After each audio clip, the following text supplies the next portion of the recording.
There is something about Hayao Miyazaki's films that it's different. The moment you press play, you are not just watching a movie, you are entering a world.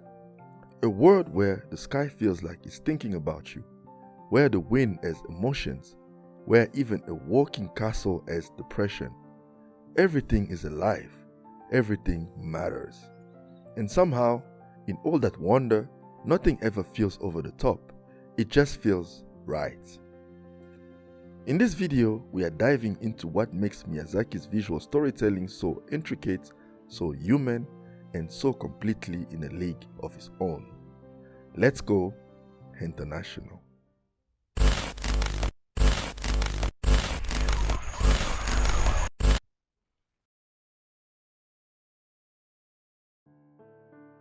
Let's start with something obvious but often overlooked. Miyazaki's worlds feel real.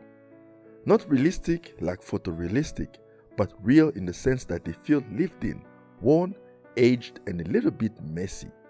The bathhouse in Spirited Away is full of little rusted pipes, flickering lights, and signs no one reads anymore. The hospital in The Boy and the Heron has peeling wallpaper, broken glass, and that uncanny feeling of something bad happened here. Everything has memory. That's intentional. As Miyazaki himself would say, to create a believable fantasy, you must build it from reality. He builds fantasy worlds with a documentary filmmaker's eye. You can smell the mildew, you can feel the dust. Next up, color. Miyazaki doesn't just use color to make things pretty, he uses it to make you feel. In My Neighbor Totoro, everything feels soft and safe. Greens and browns that wrap you up like a warm blanket. But jump to Nausicaa and the reds and blues start shouting at you. The world is sick and you know it. And in The Boy and the Heron, Mahito's real world is dull and dead. But the dream world, it's alive. Too alive. Cobalt skies, fire that's a little too orange. Something is off. And you feel it before the story tells you. Now let's talk about what most animated films are terrified of. Nothing happening. Miyazaki loves this. It's called Ma, the Japanese concept of pause or emptiness. And it's beautiful. Mei lying in the grass, Chihiro on the train, Mahito just standing still. These quiet moments let you breathe. Let the characters breathe. Let the world breathe. No talking, no plot, just feeling. About this choice, Miyazaki stated that the time in between, the space where nothing happens, that's where you feel something. For Miyazaki, nature isn't background noise, it's a character.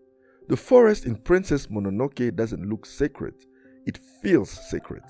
The ocean in Ponyo isn't just water, it's chaos, it's love. It's Ponyo's mom on the warpath. And in The Boy and the Heron, fire talks, gravity breaks, everything natural has attitude.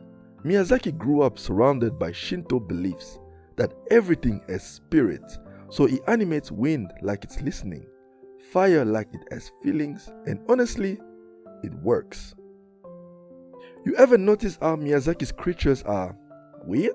Like how is Totoro comforting and also madly terrifying? Or No Face, sad, spooky, and somehow relatable? These creatures don't follow traditional designs. They are cute and grotesque. Totoro's just a big thing. No Face, a shadow with a mask. The Heron Man, literally a cursed stork with trust issues. But they are never gimmicky. They feel like they belong in their world. They are not monsters. They are misunderstood presences. As author Suzanne Napier stated, Miyazaki's creatures aren't symbolic in a strict sense. They are poetic. You know what else Miyazaki is amazing at? Body language. In Spirited Away, you can tell Chihiro's growing up just by how she walks. In Boy and the Heron, Mahito's grief is in his shoulders, in how he won't look at people. These films don't tell you what the characters feel, they show you. Subtle eye movements, hesitation, posture, That's animation storytelling at its best. Okay, let's talk architecture. In Miyazaki's world, even buildings have personality. Owl's castle limps like it's got arthritis. The bathhouse in Spirited Away feels like it runs on sweat and ghost taxes. Even the old hospital in The Boy and the Heron looks like it's mourning something. Miyazaki actually trained as a mechanical illustrator, so every building, every flying machine has a function, but also a soul. Again, as he will say himself, I love airplanes, I hate walls. That sums it up, doesn't it? And finally, let's talk about the look. Miyazaki never gave in to the CGI trend. Even in The Boy and the Heron, most of what you are seeing here is still hand-drawn. You can see the pencil strokes, you can feel the watercolor texture, and it's not always perfect. That's the point. Miyazaki has always been against digitalization, stating that computer animation lacks the dirt, the hesitation, the line that says, someone made this by hand.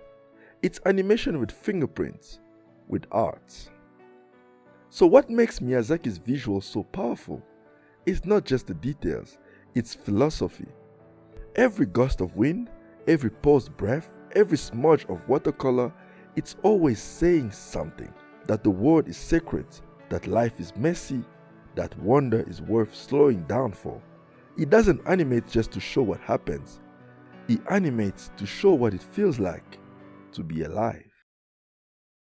Thanks for watching. If you learned something, felt something, or just remember why you love Ghibli, give this video a like and maybe even share it with another Miyazaki fan. And of course, it was a pleasure as always. Stay safe out there, and I'll see you guys in the next one. Ciao. See you next Wednesday.